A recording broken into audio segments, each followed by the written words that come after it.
Muchas gracias a todos ustedes por su presencia esta tarde en este acto en el que vamos a presentar el libro Heridos y olvidados, los supervivientes del terrorismo en España. Hay que empezar por dar las gracias a la Fundación Fernando Buesa por darnos la oportunidad, por organizar este acto y darnos la oportunidad de dar a conocer esta publicación del Centro Memorial. Con la Fundación Buesa estamos en deuda permanente por el apoyo que presta a nuestras iniciativas. Quiero también dar las gracias al delegado del Gobierno, a Jesús Loza, aunque su implicación en apoyo al Centro Memorial viene dada su condición de padre putativo de esta fundación. Es decir, que procede no solo desde que el memorial echó a andar, sino mucho antes. Probablemente sin su intervención, sin la intervención de la gente que estaba en la Fundación Fernando Buesa, a lo mejor hoy no tendríamos Centro Memorial. Y también a los autores, a María Jiménez y a Javier Marrodán, profesores los dos de la Facultad de Comunicación de la Universidad de Navarra. Ya sé, eso quiere decir que periodista, nadie es perfecto. ¿Qué se le va a hacer? Pero bueno, lo compensan con otras habilidades y entre esas habilidades está la de tener una implicación activa en la construcción de relatos relacionados con el terrorismo.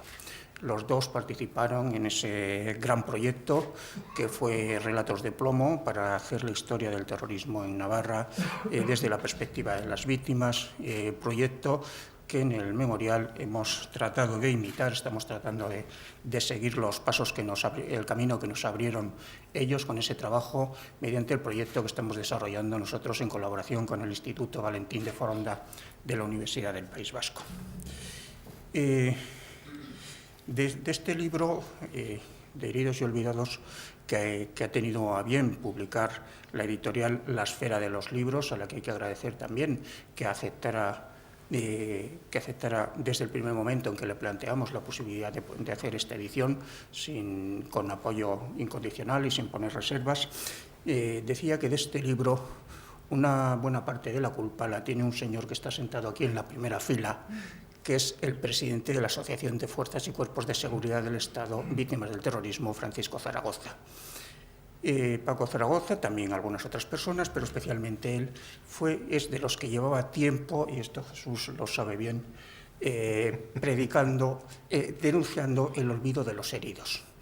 Él decía que se reconoce, y así es como se merece, a las víctimas mortales, se las recuerda, se les dedican homenajes, calles, pero con los heridos no hay tanta atención institucional ni social. Es decir, ellos sufren sus heridas, bueno, algunos eso nos lo explicará después, nos lo explicarán los autores, algunos las arrastran toda la vida, pero pasan a un segundo plano socialmente.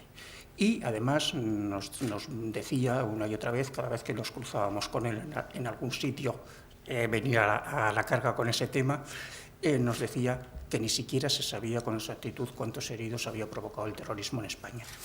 Y nos pareció que era una reclamación justa, que merecía la pena atenderla y poner en marcha ese proyecto para dar luz sobre los heridos provocados por el terrorismo.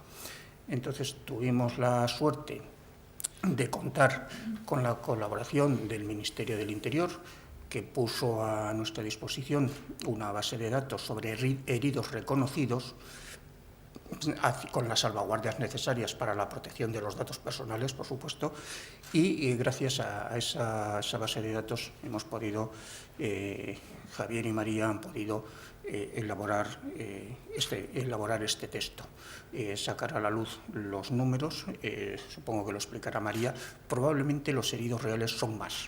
Es decir, estamos trabajando sobre las bases de los heridos reconocidos, pero los dos autores, al examinar determinados atentados, encontraban en la prensa se informaba que la bomba y tal había causado 20 heridos. Y luego, cuando se busca, se contrasta con la fecha, con los reconocidos para ese atentado, resulta que hay 10. Entonces, ¿dónde están los 10 que faltan? Bueno, pues en algunos casos, probablemente porque eran épocas antiguas, donde no había políticas activas de atención a las víctimas, la gente, una vez que se curaba, se iba a su casa y se olvidaba de reclamar nada a nadie, porque... Bueno, y entonces, bueno, eso hemos trabajado, han trabajado los autores sobre esa base, de la base de datos oficial, y el objetivo es que este libro abra camino a otras investigaciones sobre los heridos. Es decir, esto no es la última palabra, el Centro Memorial, que queremos que esto sea el primer paso y que se puedan hacer más trabajos que aporten nueva luz sobre uno de los efectos que son todas las vidas que han sido afectadas por la actividad terrorista, de todos los grupos terroristas. Y sin más, le voy a dar la palabra al delegado del Gobierno, a Jesús Loza, sin más presentación, porque es súper conocida. Soy impresentable, como todos ustedes conocen. Yo agradecerte, Florencio, tus palabras de padre putativo a padre putativo y un tercer padre putativo. Nosotros estuvimos en la comité de expertos que puso en marcha el memorial, y también la iniciativa de asistencia al memorial fue de la Fundación Fernando Buesa, que cuando nos llamaron del Congreso de los Diputados en el año, yo creo que fue 2010, a la hora de hacer aportaciones a lo que iba a ser la ley 29/2011, una de ellas fue la asistencia al memorial, que fue asumida por todos los grupos y de la cual nos alegramos. Y, en fin, yo quería empezar agradeciendo a la Fundación Fernando Buesa y al memorial, evidentemente, la invitación a participar en la presentación de este libro de Heridos y Olvidados. También agradecer al memorial la iniciativa de poner en marcha el proyecto y agradecer a los autores el excelente trabajo realizado. Y agradecer, evidentemente, a todos ustedes su presencia aquí. Y yo también, igual que Florencio, me voy a permitir hacer un reconocimiento a Paco Zaragoza, herido en un atentado en Eibar, presidente de la Asociación de Cuerpos y Fuerzas de Seguridad Víctimas del Terrorismo, y una persona que ha luchado sin desmayo desde que yo le conozco, y creo que fue en 2006, Paco, en Valencia, para que esta publicación viera la luz. Y en ese reconocimiento también reconocer a todos los heridos que estén aquí presentes y en general a todos los heridos víctimas del terrorismo. Yo quisiera compartir con ustedes media docena de reflexiones ligadas con el libro. Del libro, evidentemente, quien tiene que hablar son los autores. Pero una primera reflexión ya la he expresado, la decía también Florencio, la necesidad de contar con un estudio en profundidad sobre los heridos causados por el terrorismo. Tenemos la necesidad de completar el puzzle de la memoria que se refiere el libro, y esta es una pieza importante porque tenemos varios estudios sobre asesinados, sobre las víctimas primarias, en palabras de Joseba Arregui, y sus consecuencias, pero no teníamos algo similar referido a los heridos. Y necesitamos seguir construyendo memoria para luchar contra uno de los riesgos de las políticas de memoria, como es el olvido. Y necesitamos seguir aportando piezas a la construcción de la memoria para culminarla, para constituirla como lo que realmente es, que es un auténtico monumento a la dignidad. Y necesitamos, como decía, seguir añadiendo piezas, y voy a comentar un par de ellas que creo que son necesarias, por lo menos explicitarlas de cara al futuro. Tenemos que reconocer al colectivo de los resistentes, o de los supervivientes, que también se dice aquí, y dicen los sajones, aquellos que durante muchos años y desde muy diversos ámbitos han defendido la libertad en esta tierra, aún a riesgo de sus vidas, y habiéndose convertido algunos de ellos en víctimas primarias, en asesinados o en heridos. Me refiero, en primer lugar, a los fuerzas y cuerpos de seguridad del Estado, resistentes y víctimas, pero también a los políticos constitucionalistas, a los jueces, a los fiscales, a los periodistas, a los empresarios, a profesores universitarios y a muchos otros ciudadanos anónimos que contribuyeron decisivamente a la derrota de ETA. Y la segunda pieza del monumento me vino a la mente hace un par de meses, cuando Estela Abad presentó por primera vez en este mismo lugar su novela Los niños de Lemóniz, que quizá ustedes conozcan, sobre la visión doblemente inocente de los hijos de los ingenieros de la central nuclear, sobre la persecución inclemente que sufrieron sus padres en los primeros años 80 con 5 asesinados por ETA. Y siempre, junto a la visión de los niños, el heroico comportamiento de sus madres para tratar de normalizar la sinrazón en esos años y para después cuidar de que el odio no anidara en sus corazones. Y me traía a la memoria la necesidad de conocer esa misma realidad vivida, estoy absolutamente convencido, en los cuarteles de la Guardia Civil o en los domicilios de los policías nacionales y ertzainas. Yo creo que son dos deberes, estos dos, que explicito con el ánimo de que podamos cumplirlos en un futuro. Y los deberes no se refieren únicamente al ámbito de los colectivos, que por supuesto que sí, sino que también nos interpelan en los ámbitos sectoriales.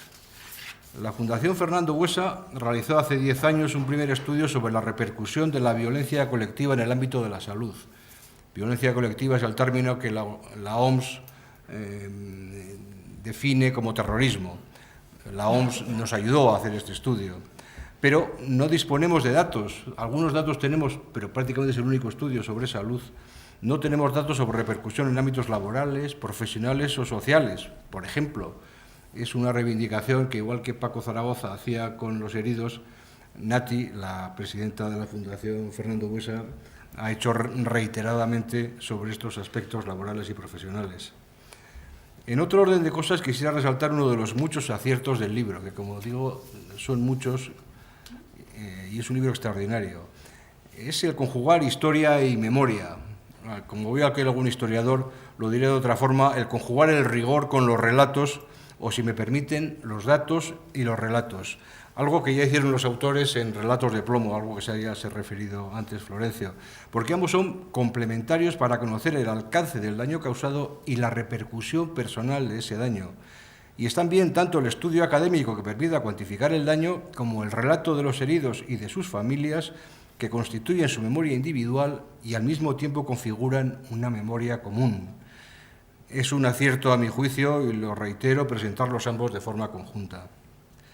Destacar en los relatos la labor de las asociaciones de víctimas, tanto dentro del campo del apoyo personal, que se explicita, como en la tarea, si ustedes me permiten, de presentar los papeles ante la Administración, cosa que ahora puede ser más fácil, pero en otros tiempos era bastante más complicada. Y otro hecho ponen de manifiesto los relatos, y muy grave a mi juicio, es lo que aquí denominamos la doble victimación. Se sufre el atentado y se continúan recibiendo amenazas después, algo que nos cuentan víctimas de ETA y también la víctima del atentado a los abogados de la calle Atocha perpetrado por pistoleros de la extrema derecha. Algo los une. Una breve reflexión sobre los relatos. Son 3 relatos de heridos en primera persona y 2 de familiares. Unos de una hija, la madre había fallecido, y otro de la esposa, la cuidadora, el apoyo físico y moral al herido. En ambos casos son mujeres, y en ambos casos podemos afirmar que la actitud de ambas esposas fue heroica, con el añadido de mantener a sus hijos, como decía, alejados del odio. Termino con una última consideración.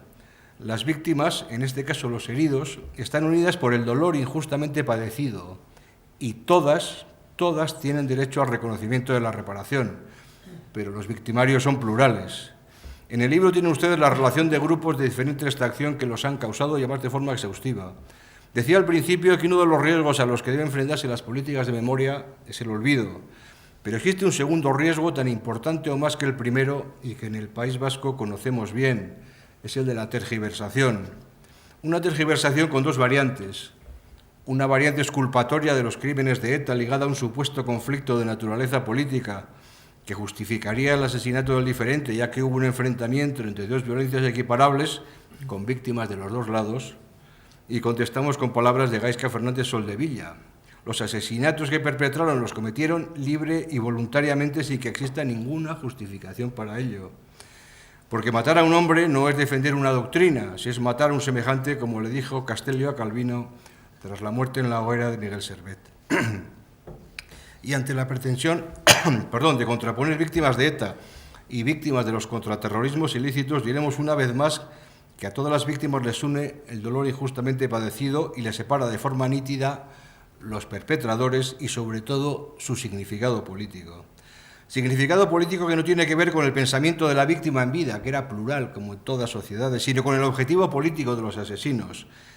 ¿Cuál era la imposición por el terror de un proyecto político totalitario y excluyente, como acertadamente establece el artículo 8 de la Ley de Reconocimiento y Reparación a las Víctimas del Terrorismo del Parlamento Vasco?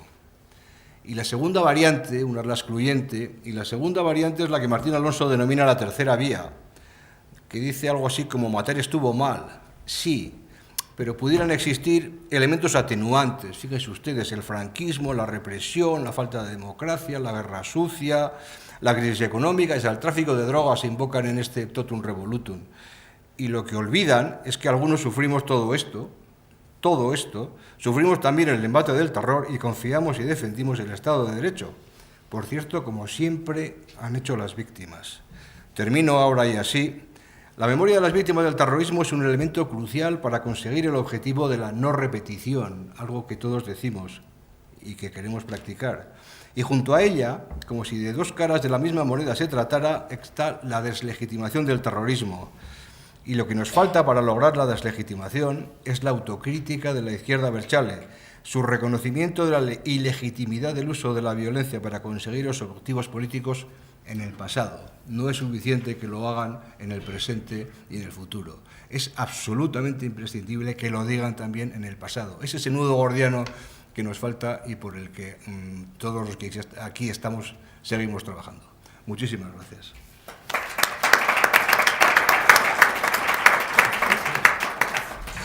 Muchas gracias, delegado. Y ahora, por ubicación en la mesa, le doy la palabra a María Jiménez. Buenas tardes a todos. Muchas gracias por estar aquí en la presentación de este libro. Gracias a Florencio, gracias al delegado del Gobierno. Hace unos días recibí la llamada de Maribel Lolo desde Pontevedra. Y si ustedes la conocieran a Maribel, estarían de acuerdo conmigo en que es una mujer dulce, es firme en sus convicciones y a la vez es bastante magnánima en sus juicios. Su historia, su vida y su personalidad está marcada por lo que le ocurrió a su padre, a Jesús Lolo Jato. En 1978 Jesús era un policía municipal, destinado en Portugalete, y el 15 de abril de ese año él y su compañero de patrulla dieron el alto a dos hombres que llevaban una bolsa de deporte. Les dijeron que abrieran la bolsa y en ese momento, cuando Jesús iba a examinar lo que había en el interior, uno de esos dos hombres le disparó. Una bala atravesó la espalda de Jesús y le afectó a la zona medular. El médico que lo trató en el Hospital de Cruces de Bilbao recibió amenazas por salvarle la vida. Se quedó en silla de ruedas con 40 años y durante los 25 años siguientes lo operaron más de 30 veces para tratar de paliar sus fortísimos dolores, aunque sin demasiado éxito. En algún posoperatorio le pidió a su mujer, a Luisa Vázquez, y a su hija Maribel, que se despidieran de él porque su vida pendía de un hilo. Ellas lo acompañaron en su periplo hospitalario y sobre todo en sus hazañas cotidianas.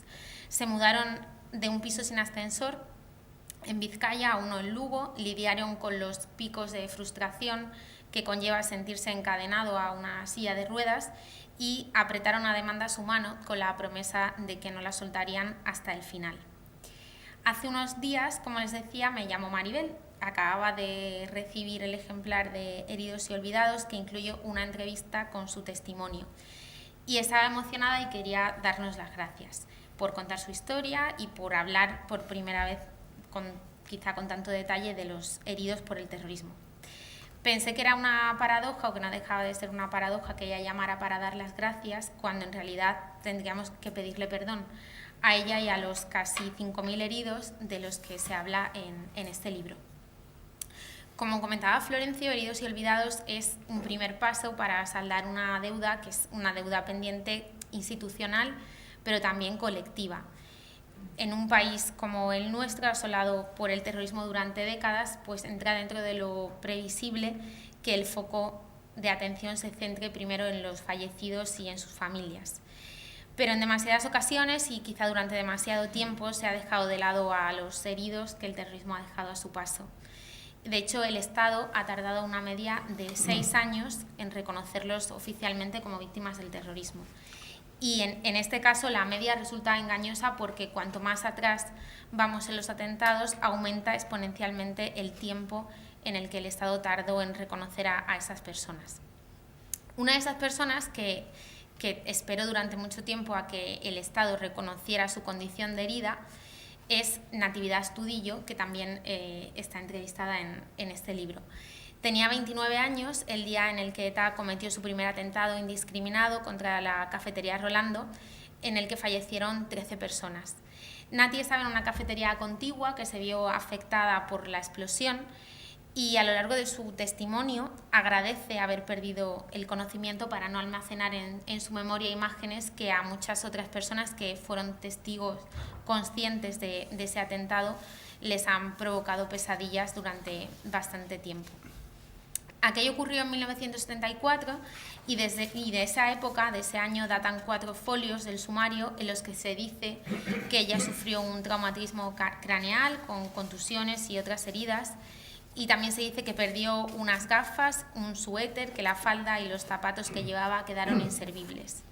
Pero nada se dice de lo que le ocurrió después, que le amputaron varios dedos del pie, que la operaron 3 veces de la mandíbula o que los ataques de pánico se prolongaron durante mucho tiempo. Estos daños, los que le fueron dando la cara los días, los meses y los años después del atentado, no fueron reconocidos de forma oficial por el Estado hasta 40 años después de aquel fatídico día. En esa época, en los años 60, 70 y 80, que hoy resultan muy lejanas, se registraron los primeros atentados terroristas en España y al cabo de los años el Estado comenzó a reconocer a los primeros heridos. Quien abre el registro es una chica de 16 años herida en un atentado en 1963, de la que luego hablará Javier. El ataque fue atribuido a un grupo anarquista y las personas que cierran la lista sufrieron lesiones a raíz de los atentados yihadistas de Barcelona y de Cambrils de 2017.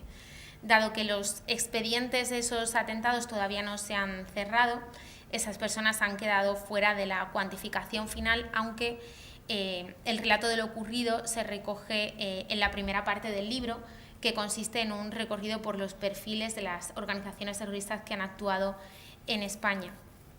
En el fondo, esa primera parte supone un repaso sucinto a nuestra historia reciente y se articula en perfiles de grupos más o menos organizados que han actuado en el tiempo al amparo del nacionalismo radical, del extremismo de izquierdas o de derechas o del terrorismo internacional, en especial el de corte yihadista. Los autores pensamos que era necesario aportar ese contexto antes de adentrarnos en la parte central del libro, que quizá es también la más novedosa y que tiene que ver con los datos. Yo hasta hace unos días pensaba que este libro partía de un Excel de 14.000 celdas que la Dirección General de Atención a las Víctimas cedió al Centro Memorial y que el Centro Memorial nos envió a los autores. Pero el otro día una periodista de ABC que sacó un reportaje sobre el libro me dijo: no pueden ser 14.000 porque no me cuadra, o sea, si son 5.000 heridos tienen que ser más. Digo, pues tienes razón. Entonces contamos otra vez y eran 65.000. Entonces esas son las celdas de las que parte este libro.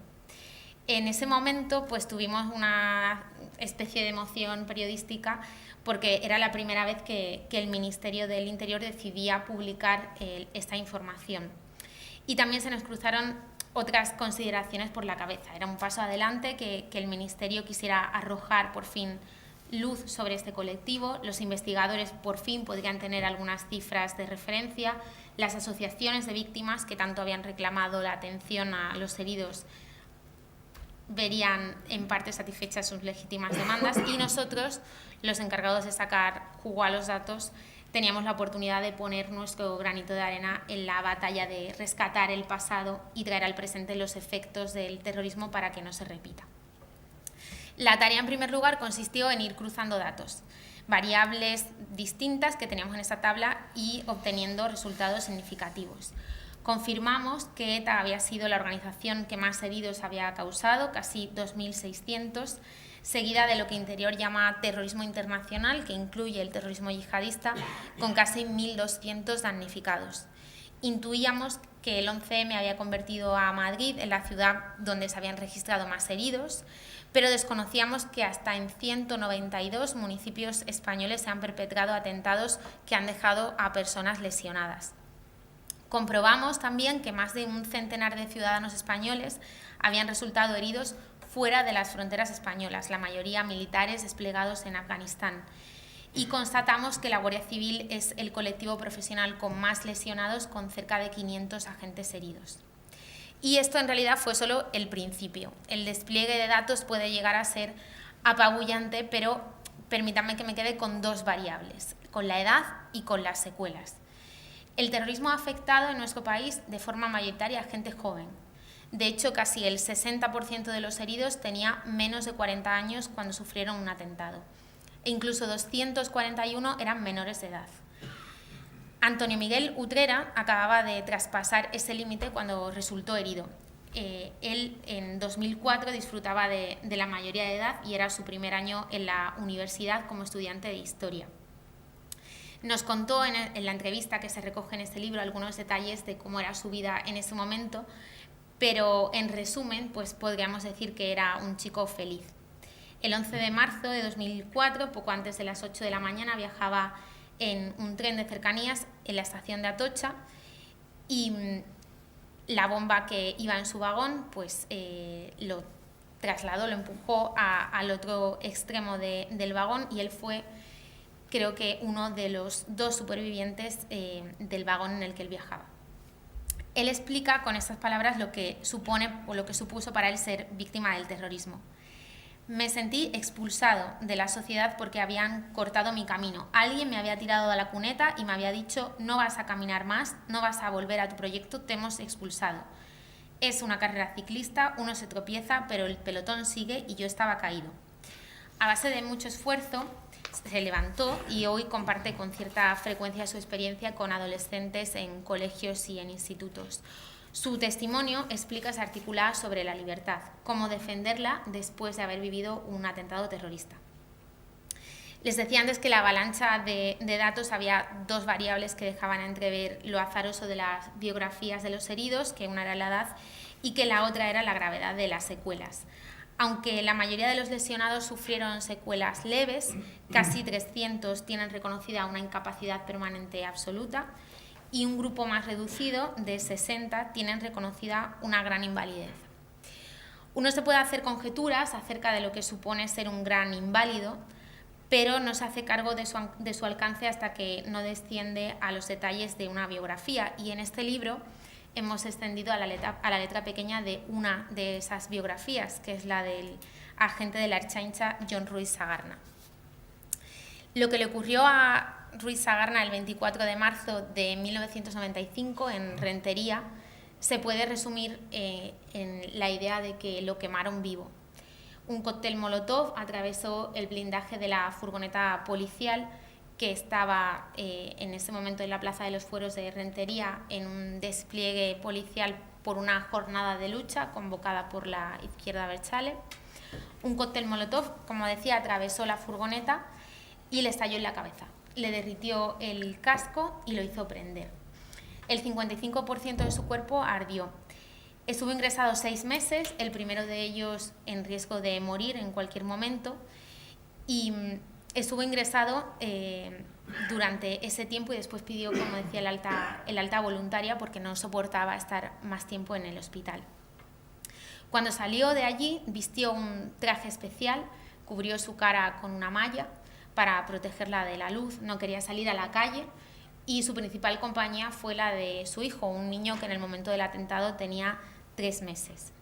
El relato de la vida después de Jon y de su familia nos lo contó su mujer, Ana Arregui, que tuvo que reconocerlo por los pies cuando él estaba ingresado en el hospital porque era la única parte del cuerpo que había quedado intacta después de la explosión del cóctel molotov. Ella fue también la persona que tuvo que ir un día al hospital armada con un espejo para que Jon se reconociera la cara por primera vez después de lo ocurrido. Y también fue ella quien aguantó estoicamente que en la sala en la que se celebraba el juicio rodaran unos panfletos en los que los acusados se defendían y decían que ellos no eran unos quemarchainas.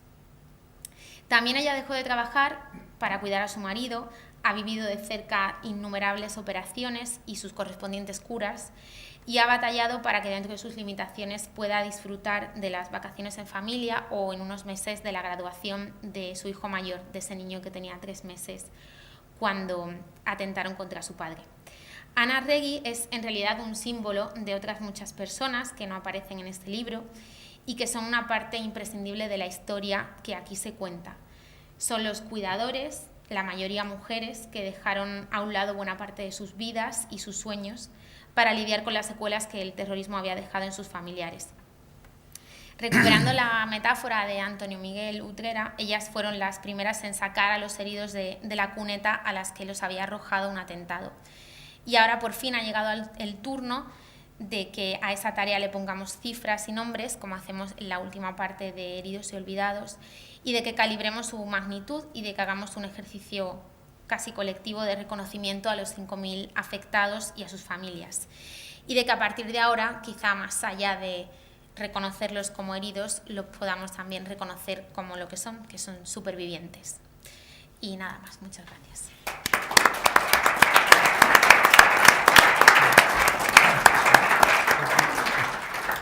Muchas gracias, María. Y ahora le toca cerrar a Javier.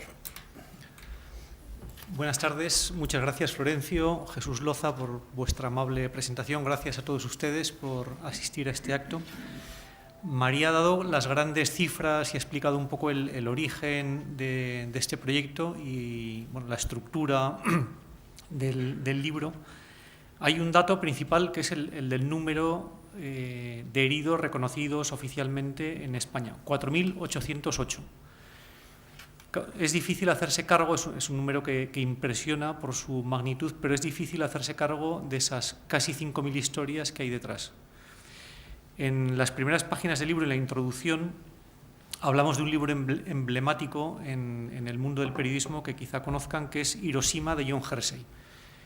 John Hersey era un joven periodista cuando acabó la Segunda Guerra Mundial, tenía 31 años, había cubierto algunas batallas de la Guerra del Pacífico y la revista The New Yorker le propuso que hiciera un reportaje sobre Hiroshima muy pocos meses después de la bomba atómica.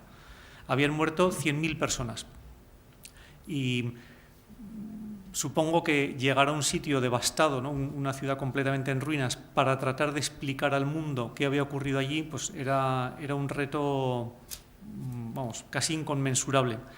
Entonces, él le dio algunas vueltas, se sabe más o menos cuáles fueron sus cavilaciones, estuvo enfermo, leyó una novela que cuenta las historias concretas de algunas personas y parece que eso le dio a su vez la idea del reportaje. El caso es que, después de considerar cómo iba a estructurar su historia, cómo iba a contar al mundo cuál era el efecto de una bomba atómica, decidió entrevistar a unos cuantos supervivientes, en concreto a 6 personas. El primero fue un misionero alemán, el padre Klinsorge, que había tomado nota de manera minuciosa de sus recuerdos del día de la explosión. Y él le puso en contacto con algunos otros. El caso es que fue dando con algunas personas que aceptaron el compartir con él sus recuerdos minuciosos, fueron entrevistas largas y muy concienzudas, y compuso este libro, que es un libro casi, sus críticos, los paladines del nuevo periodismo, decían que era pura mecanografía, lo decían casi como un desprecio, diciendo se ha limitado a transcribir lo que a su vez le han contado estas personas, ¿no? Pero ese es justamente el mérito que tiene. O sea, él, para ilustrar, ¿no? este acontecimiento, pues uno de los más dramáticos de la historia de la humanidad, lo que hizo fue recoger de forma muy sucinta, austera incluso, lo que le habían contado estos heridos. La publicación The New Yorker decidió dedicar al reportaje de Hersey un número monográfico que apareció en agosto de 1946 y fue un éxito completo. O sea, hubo que reeditarlo en varias ocasiones, algunas emisoras de radio lo leyeron íntegramente, conscientes de que debían informar al mundo, a Estados Unidos en primer lugar, pero también en Europa hubo iniciativas de este estilo, debían informar al mundo de qué había sido Hiroshima, y pensaban que por fin alguien había dado con la clave, ¿no? Para que todos nos hiciésemos cargo de que había supuesto una bomba atómica, de qué era una ciudad con 100.000 personas fallecidas. A Hersey le preguntaron en alguna ocasión por qué había elegido esta fórmula, ¿no? En el propio libro él lo dice de alguna manera. Escribió: los heridos, sus entrevistados, todavía se preguntan por qué sobrevivieron si murieron tantos otros. Cada uno enumera muchos pequeños factores de suerte o de voluntad, un paso dado a tiempo, la decisión de entrar, haber tomado un tranvía en vez de otro, que salvaron su vida. Y ahora cada uno sabe que en el acto de sobrevivir vivió una docena de vidas y vio más muertes de las que nunca pensó que vería. Años después, cuando ya era un escritor famoso, decía que inicialmente el reportaje se publicó en la revista The New Yorker, pero muy poco después ya salió como un libro del que se han hecho muchísimas ediciones en un montón de idiomas. Y años después, una revista literaria le volvió a preguntar por qué había elegido este modo de contar la historia. Y dijo Hersey: pensé que si el horror podía ser presentado lo más directo posible, permitiría que el lector se identificara con los personajes de manera directa. Me he extendido un poco en este libro porque creo que ha sido una de nuestras referencias. María ha explicado el origen de la información, cómo el Ministerio puso a nuestra disposición por primera vez esa tabla de Excel de 65.000 celdas, pero para contar de la manera que nosotros pretendíamos la historia que había detrás de esos datos, Hersey ha sido una especie de hoja de ruta, ¿no? Pensábamos, igual que hizo él en su momento, que para hacerse cargo de qué ha supuesto el terrorismo en la historia reciente de España, había que acompañar los datos con algunas historias concretas. Había que ponerle nombres y apellidos a estas cifras. Yo creo que todos podríamos improvisar una definición más o menos ajustada del terrorismo, si nos lo preguntasen, pero para hacerse cargo de verdad de qué han supuesto todos estos años de violencia, de cómo han sido, nos parece que es imprescindible hablar con quienes lo han padecido en primera persona. En el fondo, es una premisa periodística asumida. Es necesario ponerle nombres y apellidos a una realidad para conocerla de verdad, aunque sea con carácter retroactivo, ¿no?, como es el caso que nos ocupa.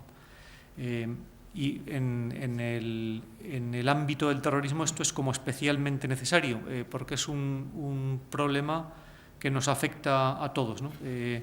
Quizá hemos vivido durante muchos años pensando que lo conocíamos, que nuestro imaginario y nuestras referencias eran suficientes para ilustrar la magnitud del fenómeno o para valorar sus consecuencias, pero para intuir de verdad el dolor y el desamparo de quienes lo sufrieron, insisto, es necesario hablar con las víctimas. Una de las 5 entrevistas extensas que cierran el libro se la hicimos a Alejandro Ruiz Huerta.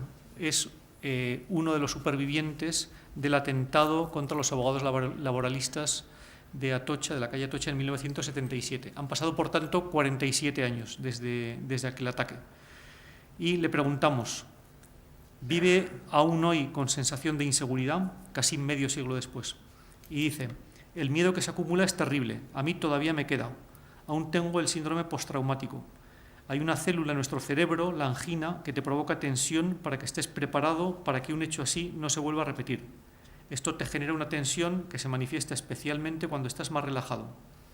En los últimos años he estado en tratamiento psiquiátrico por 3ª vez o 4ª, porque te quedan restos de una inseguridad terrible que en parte era anterior al atentado. Soy una persona muy insegura, muy enamoradiza, muy sensible. Todo eso, unido al atentado de Atocha, lo que resulta es una sensación de inseguridad y de miedo. Puedo dudar de casi todo, soy un experto en la duda. Este atentado aparece hoy en los manuales de historia que se estudian en los institutos. Se han publicado novelas, se han hecho películas en las que aparece este episodio que todos recordamos, pero me parece que la dimensión o la percepción, ¿no?, que podemos tener del suceso cambia por completo después de escuchar o de leer, ¿no?, las reflexiones de una de las personas que lo padecieron. En el año 97, la Asociación Mundial de Editores de Diarios propuso al periodista y escritor Tomás Eloy Martínez que les diera como alguna receta para el periodismo del siglo XXI. Internet ya empezaba a perfilarse como una amenaza, quizá, y de alguna manera los editores de los diarios le dijeron qué debemos hacer, cómo debemos contar la realidad, lo que ocurre a nuestro alrededor, para que nuestro oficio siga teniendo sentido. Y él dio una conferencia célebre que se cita mucho en las facultades, pero que en el fondo apuesta por esta idea que vengo repitiendo, ¿no? Les decía, por ejemplo, a los editores de todo el mundo reunidos en México: cuando leemos que hubo 100.000 víctimas en un maremoto de Bangladesh, el dato nos asombra pero no nos conmueve. Si leyéramos, en cambio, la tragedia de una mujer que ha quedado sola en el mundo después del maremoto y siguiéramos paso a paso la historia de sus pérdidas, sabríamos todo lo que hay que saber sobre ese maremoto y todo lo que hay que saber sobre el azar y sobre las desgracias involuntarias y repentinas. Hegel primero y después Borges escribieron que la suerte de un hombre resume en ciertos momentos esenciales la suerte de todos los hombres. Decía María que a personas como Maribel Lolo deberíamos darles las gracias o pedirles perdón incluso, ¿no? Sin quizá que ella saberlo, me parece que se les puede aplicar, vamos, de manera muy justa esta reflexión. En ciertos momentos esenciales, la suerte de todos los hombres, de todos nosotros, depende de personas como ellas, ¿no? De cómo han afrontado las situaciones tan duras que les ha tocado vivir. En concreto, yo había traído también una reflexión de Maribel Lolo, vamos, extraída de la entrevista, que revela el talante y la actitud con la que se han enfrentado a la vida después de un atentado, no ya solo los heridos, sino sus familiares, ¿no? Le preguntamos en la entrevista a Maribel: ¿de dónde sacaron la fuerza para seguir adelante? Y explica: y a los terroristas te arrebatan la vida, te rompen la unidad familiar, la estructura, las ilusiones o los proyectos, que te pueden ir bien o mal, pero que hasta entonces estaban en tu camino. Mis padres eran una pareja joven, tenían 40 años y una niña pequeña. De repente, mis domingos comenzaron a transcurrir en el hospital y las galerías azules del Hospital de Cruces se convirtieron en mi parque. Mi padre me sentaba en su silla y me llevaba, y yo era feliz dentro de todo aquello. Algunos familiares, como mi tata, y amigos como Amaya, que vivían en el mismo edificio y es como mi hermana, me sacaban algunos fines de semana. Los buenos momentos que todo niño debe tener los vivía con ellos, dada la situación, siempre que podía. En el libro hemos repetido la cifra: 4.808 heridos. Hay otras 4.807 historias como esta.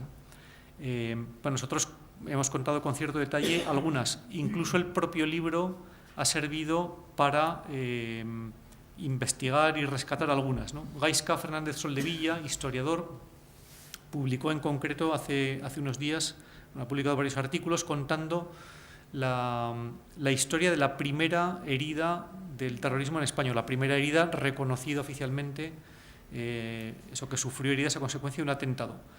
Ese atentado tuvo lugar el 29 de junio de 1963 y la herida, ahora sabemos que se llama María del Carmen Anguita, tenía entonces 16 años, era de Lopera, Jaén, vivía en Madrid y asistía a un pequeño taller de costura donde una modista daba clases a ella y a otras chicas jóvenes. Aquel 29 de junio la modista le pidió, por favor, que fuese a la Dirección General de Seguridad a hacer una gestión para, creo que era el pasaporte de una de sus hijas, y ella se fue con su vestido recién estrenado a hacerle ese favor a su maestra.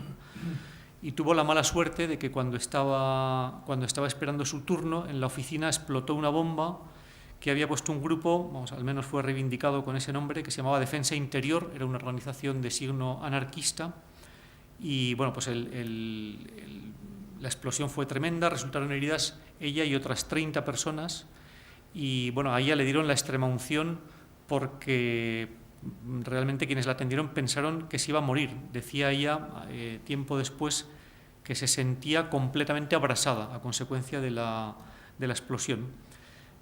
Esta información que yo acabo de explicar, pues Gaizka la ha podido recomponer a partir del sumario y también de un semanario de la época, de alguna publicación, vamos, tirando de la hemeroteca, pero más recientemente ha estado con ella, se ha entrevistado con María del Carmen, que ahora tiene 72 años, que hoy le contó muchas otras cosas. Una que a mí me llamó especialmente la atención es que cuando en el año 74 ETA cometió su primer gran atentado indiscriminado en Madrid, en la cafetería Rolando, ¿no? Dejó también muy cerca de la Dirección General de Seguridad una bomba con el ánimo de matar a los policías que acudían a aquella cafetería, causando pues un montón de heridos y creo que son 13 víctimas mortales. Pues María del Carmen Anguita le contaba a Gaizka que cuando ella supo lo ocurrido, fue para acompañar, consolar a los heridos, pensando que su experiencia les podía resultar útiles, ¿no? Las consecuencias, las secuelas que sufrió por el atentado fueron tremendas. Le dijeron que no iba a poderse quedar embarazada, sin embargo luego tuvo un hijo, el marido les abandonó a ella y a su hijo, se libró de otros 2 atentados, casi por los pelos, y no fue indemnizada hasta el año 2012, cuando habían transcurrido, por tanto, pues eso, casi medio siglo desde que sufrió las heridas. Ahora tiene 2 nietos, y le contaba con gracia a Gaiska que uno de ellos había protagonizado un cierto escándalo en el colegio de religiosas donde estudia, porque cuando le explicaron que Jesucristo era el único que había resucitado, dijo: mi abuela también ha resucitado, ¿no? Claro, estas historias nos ilustran sobre la magnitud del fenómeno. Voy volviendo una y otra vez a esa idea que de alguna manera late en todo el libro, ¿no? También nos preguntábamos si conocer estas historias, como la que yo acabo de contar, o las que se recogen en las páginas finales, puede tener sentido para los terroristas. ¿Se conmovería un terrorista, ¿no?, al escuchar el relato de una de sus víctimas, al conocer con tanto detalle, con nombres y apellidos, qué supuso, pues, la bomba que puso? No es fácil, ¿no?, conocer esto. Supongo que muchos de ellos se blindan sentimentalmente, ¿no?, para no... pues justamente para no ver cuestionada incluso su biografía, ¿no? Pero sí que hay algunos casos en los que algunos miembros de ETA o exmiembros de ETA han hablado de esto, ¿no? Uno es el de Ibon Etxezarreta, que quizá les suene. Fue juzgado y condenado por 4 asesinatos, uno de ellos el de Juan Mari Jáuregui, que había sido gobernador civil de Guipúzcoa, y en la última legislatura de Felipe González. Y este hombre en la cárcel, pues de alguna manera se cuestionó su pasado, los crímenes que había cometido formando parte de ETA, y se puso en contacto con la viuda de Jáuregui, Maisabel Lasa, y se reunió con ella en varias ocasiones. En uno de estos encuentros, un periodista que estuvo presente, Pedro Simón del Mundo, le preguntó a ver si el conocer la historia concreta de sus víctimas había tenido algún efecto para él. Y respondió: escuchar el testimonio de lo crudo que fue que perdieran su familia te llega, te pones en la piel de otro, te genera empatía, y por encima del daño generado, algunos somos personas. Escuchar testimonios te llega. En la cárcel puedes hacer tiempo sin querer plantearte nunca qué has hecho, poner la mente en blanco a piñón fijo. Hablar es necesario. Nosotros podemos pasarnos años y años en la cárcel sin pararnos a pensar qué hemos hecho ni quién está detrás de ese dolor. Puedes saber un nombre, pero no sabes nada de esa persona ni de su sufrimiento. Desconoces todo. Es más, es que prefieres no verlo. Justamente porque hay mucha gente que prefiere no verlo, creo que este libro tiene sentido. Este y tantas otras publicaciones que hay en marcha para incorporar al relato de lo que hemos padecido durante todos estos años el testimonio directo de las víctimas, de quienes lo han sufrido, ¿no? Pensando también en los autores, ya termino, hay otra reflexión que creo que nos impresionó mucho, de Ana Arregui. María ya la ha mencionado, es la esposa de Jon Ruiz Sagarna, que en el año 95, junto con otros 5 compañeros, ¿no?, sufrieron un atentado, una emboscada en Rentería, atacaron la furgoneta en la que viajaban todos ellos y, bueno, pues trataron de quemarlos, pero sobrevivieron, ¿no? Ana nos explicó, pues, cómo ha sido la vida. María ha dado algunas pinceladas desde aquel momento, pero yo termino con la reflexión que nos contó a propósito del juicio. A los autores los detuvieron y hubo un juicio en el que ellos tuvieron que testificar, y se encontraron con que en la sala de vistas el público que llenaba la sala había ido para arropar a los autores.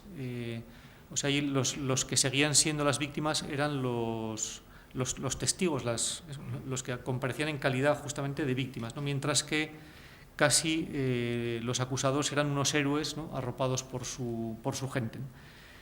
Entonces, bueno, estuvimos hablando de esto, salió el tema del perdón, y entonces ella nos dijo con mucha gracia, es una mujer extraordinaria, y dijo: hombre, a mí ya me gustaría ser Santa Teresa de Calcuta, dice, pero no lo soy. Y entonces leo lo que nos explicó. Dice: de todas maneras, una vez me preguntaron, cuando tú perdonas, ¿a qué te refieres? ¿A que les perdonas de verdad con todas las letras? Recuerdo que cogí el diccionario y leí las distintas acepciones del verbo perdonar. Encontré una que decía más o menos que cuando tú no devuelves el mismo mal que te han hecho, estás perdonando. Perdonas cuando no te pones a la misma altura del que te ha hecho daño. En ese sentido sí que perdono. A nadie le he devuelto el mal que nos hicieron, ni se lo deseo a nadie. Y a continuación viene esta idea que me impresionó, creo que nos impresionó el escucharla y que nunca la había pensado en estos términos, ¿no? Justo a continuación de lo que les he leído, dice: pasar por lo que nosotros pasamos no se lo deseo a nadie, ni siquiera al que nos lo hizo. Bastante tiene con pensar como piensa. Es tremendo pensar que aquello que le pasó a John sirvió de algo o fue bueno. Me parece una desgracia terrible pensar de ese modo. Con eso ya tienen su propia condena, diga lo que diga el juez. Son personas que nunca podrán sentir amor de verdad. Por eso prefiero quedarme con lo bien que lo hizo John, con el cariño que nos transmitió tanta gente dentro de lo terriblemente mal que lo pasamos, antes que con lo injusta que pudo ser la sociedad en aquel momento. Creo que estas palabras, he mencionado antes esta idea, abundan en la necesidad o en la deuda incluso que tenemos contraída, ¿no?, con tantas personas que han afrontado su situación de una manera generosa y ejemplar. Y nada más. Muchas gracias.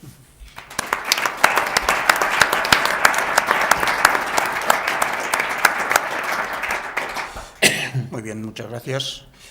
Pues si alguno de ustedes quiere intervenir para hacer alguna pregunta a los autores, tenemos unos minutos de tiempo antes de que tengamos que terminar el acto porque nos cierran el local. Así que tienen oportunidad de hacer alguna pregunta. Ahí está Eduardo con el micrófono. Si alguien quiere levantar la mano y puede intervenir.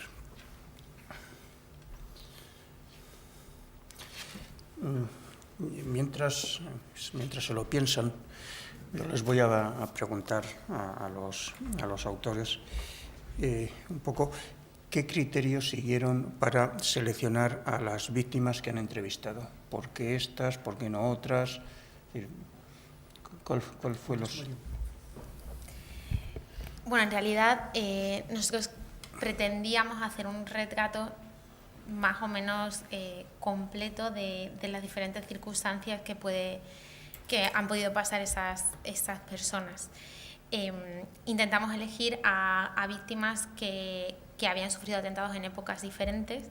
Por eso entrevistamos a Natividad Astudillo o a Alejandro Ruiz Huerta, que sufrieron atentados en los años 70, y luego, avanzando mucho más en el tiempo, pues entrevistamos a Antonio Miguel, que es víctima del 11M.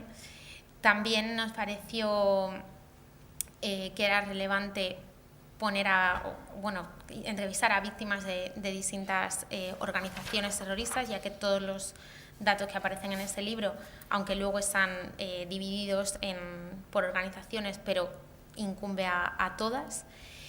Y en el caso de Ana Arregui, de la mujer de Ruiz Sagarna, la verdad es que nuestra primera intención era entrevistarle a él, y de hecho estuvimos intentando conseguir su contacto bastante tiempo, pero él nunca pues había involucrado con asociaciones de víctimas, desde instituciones públicas pues no conseguíamos dar con él, nunca había dado una entrevista, y de hecho nunca ha dado una entrevista.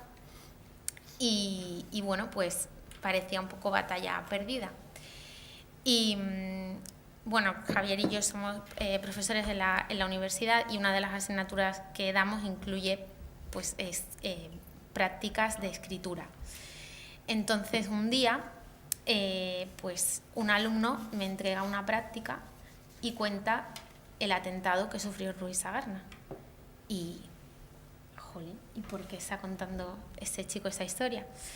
Entonces el chico se llama Íñigo Ruiz, y cuando la leí pues me acerqué y le dije: pero tú ¿por qué estás contando eso?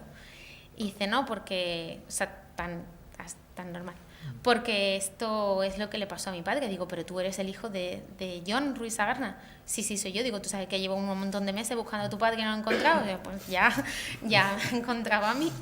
Y bueno, a raíz de ese contacto con Íñigo, pues le contamos lo que estábamos haciendo y nos dijo, bueno, mi padre no va a hablar porque ni siquiera habla con nosotros de esto porque para él resulta muy doloroso, pero mi madre sí que puede contarlo. Y bueno, y la siguiente pregunta también fue, ¿pero tú sabes bien lo que le pasó a tu padre? Dice, pues en realidad no, porque para mí yo ya sé que mi padre tiene daños físicos muy visibles, pero es que para mí siempre ha sido así. Entonces, como este tema no se ha hablado mucho en casa y sé que es tocar algo doloroso, pues no lo hemos hablado. Entonces, bueno, aparte de entrevistar a su mujer y de contar toda la historia desde su perspectiva, eso ha sido también bonito incluso para su hijo porque ha descubierto cosas que no sabía, y ha sido importante para los compañeros de clase de su hijo que de repente han descubierto una historia tremenda que pasó cerca de ellos y que le pasó a un amigo de ellos, y han hecho clic y se han dado cuenta, creo que algunos de ellos, de que todo esto pasó y de que las historias de muchas de las personas involucradas pues no deja de ser impresionante. A ver, otra oportunidad de hacer preguntas. Eduardo, aquí.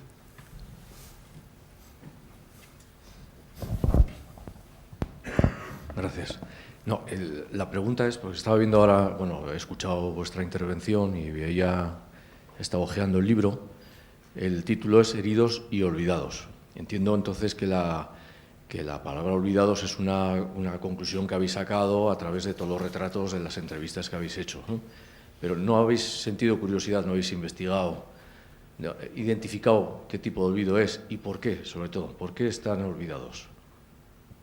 ¿Habéis hecho algún intento de esto? ¿Habéis tenido curiosidad por ello?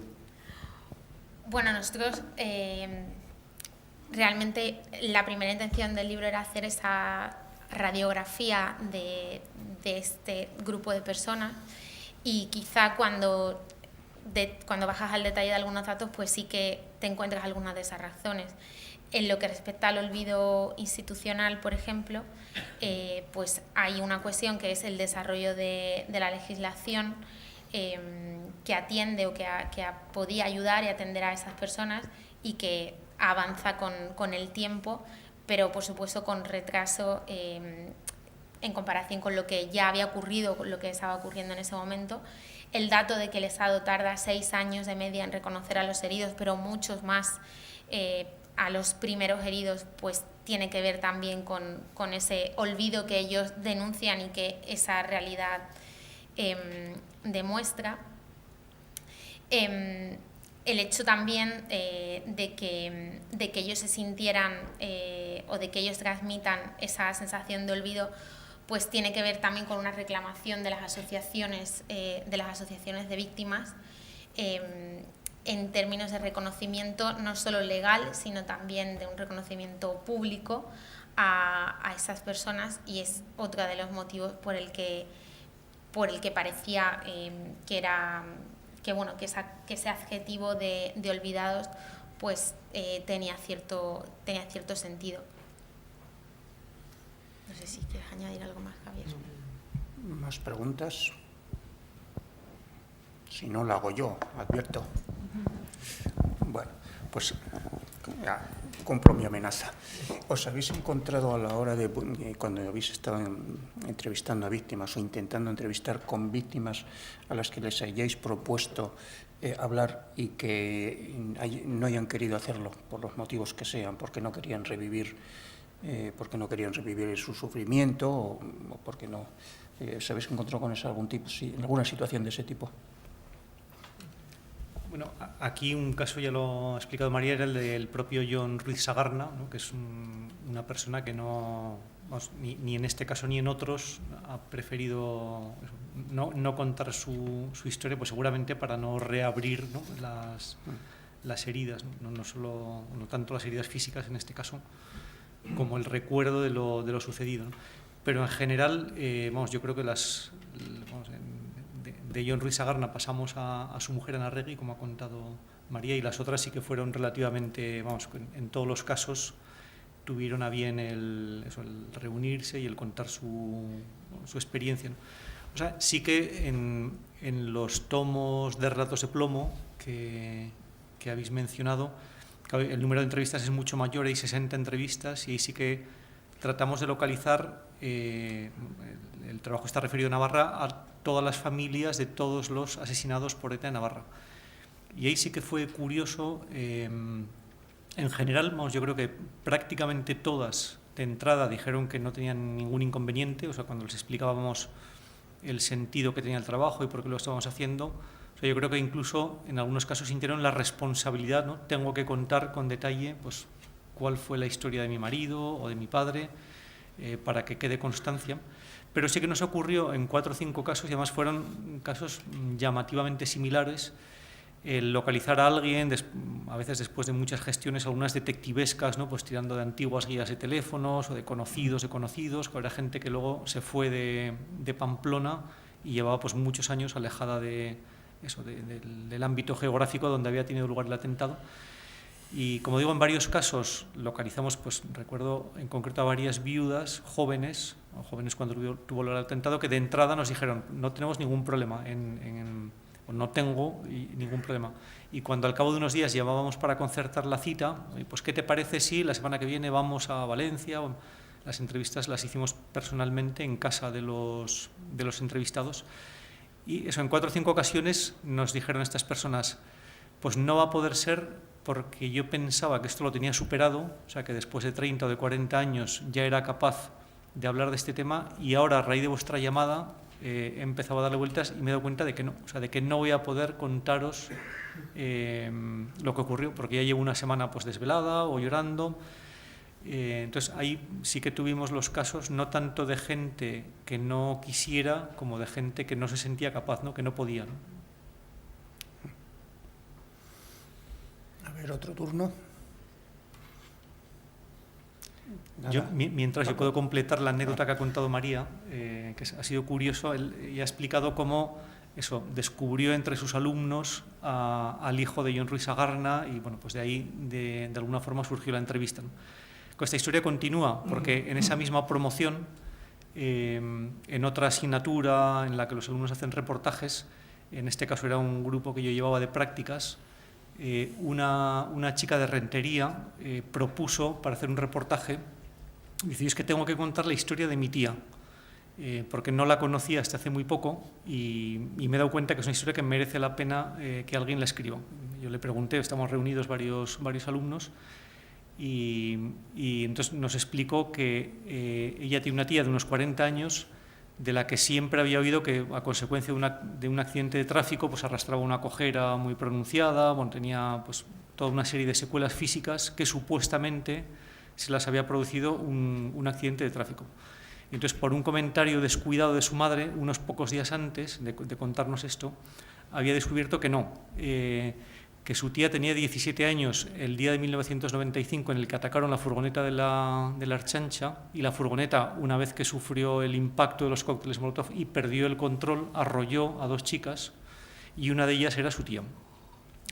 Y entonces comentó, ¿no?, como propuesta para su reportaje, creo que debo hablar con ella, ¿no?, y que me cuente, y efectivamente hizo la entrevista hace unas semanas. Y claro, después de descubrir que su compañero de clase era el hijo del conductor de la furgoneta, ¿no?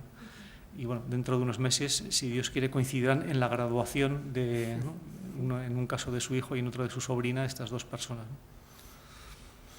Esa anécdota que cuenta Javier de las familias disimulando y diciendo que lo que fue un acto terrorista fue un accidente de tráfico, e incluso de puertas adentro, es decir, para los hijos, me recuerda unas declaraciones que hizo la viuda de un directivo de un empresario, de un directivo empresarial, no era empresario, era directivo de una multinacional asesinado en Guipúzcoa. Sería sobre el año 82 y la mujer fue entrevistada en el Diario Vasco hace unos pocos años, por vez primera, nunca. Y el titular y lo más destacado de esa entrevista era siempre conté que mi marido murió en un accidente de tráfico. Es decir, exactamente la misma situación que acaba de contar Javier, en un episodio del año 82. ¿Por qué es esa mentira? Para evitar la victimización añadida que venía después de haber sido víctima de ETA, para librar a la familia de ser puesta en el punto de mira de los vecinos, de que le negaran el saludo, de que marginaran a la familia, de que arrastrara el estigma de ser víctima de ETA. Entonces se recurría a resortes como ese tipo, como negar la evidencia y tratar de disimular ante la sociedad. Paco, ¿te animas? Lo que acabas de comentar Te da el micro. Gracias. Lo que acabas de comentar sobre el disimulo de las víctimas en torno a los motivos de su accidente es general. Incluso en los cuerpos de seguridad también pasa lo mismo.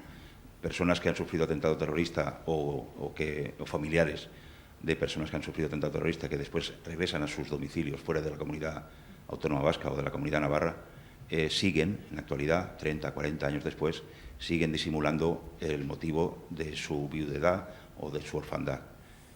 No quieren saber nada de terrorismo, no quieren ni siquiera que las cartas que se les dirigen lleven un membrete que diga algo de terrorismo para que sus vecinos no sepan que tienen esa relación, ese estigma que dices que tenemos las víctimas de terrorismo. En muchos casos es cierto, así es.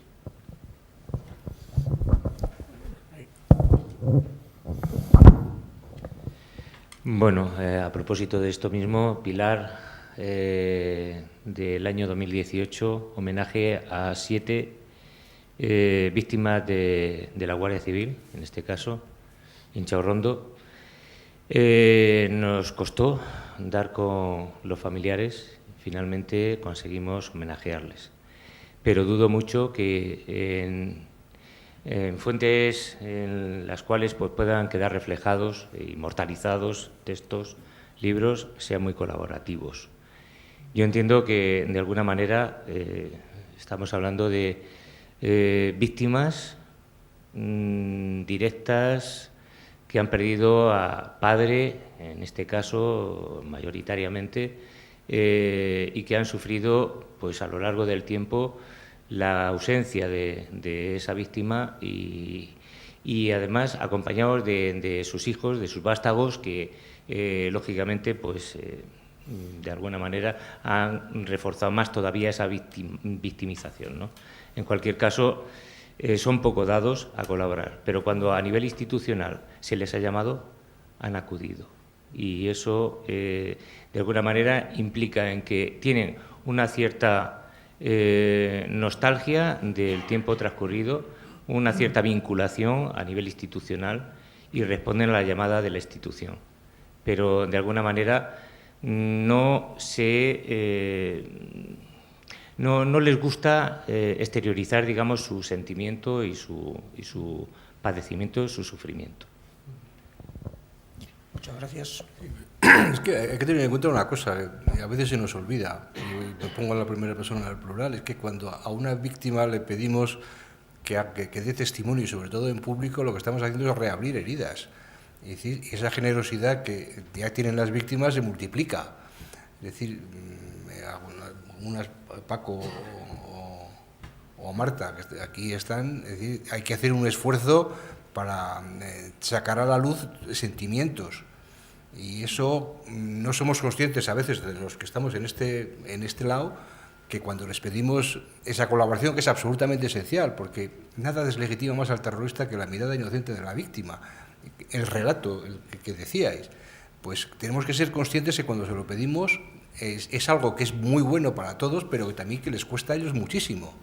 Y a veces la reacción puede ser de la negación, pero también lo que ellos mismas son conscientes de que sufren. Como se decía, después de 40 años, pues no se puede. Es decir, tenemos que ser conscientes de que supone un sacrificio extraordinario para la víctima el tener que dar testimonio, no solo sufrir, sino encima que he sufrido, ahora cuéntalo. Pues que seamos conscientes de eso, que a veces no sé si lo somos, y me pongo, como digo, en primera persona, lo digo en primera persona. ¿Alguien más? Bueno, pues si no, a la 1, a las 2, entonces cerramos antes de que nos echen por unos minutos. Muchas gracias.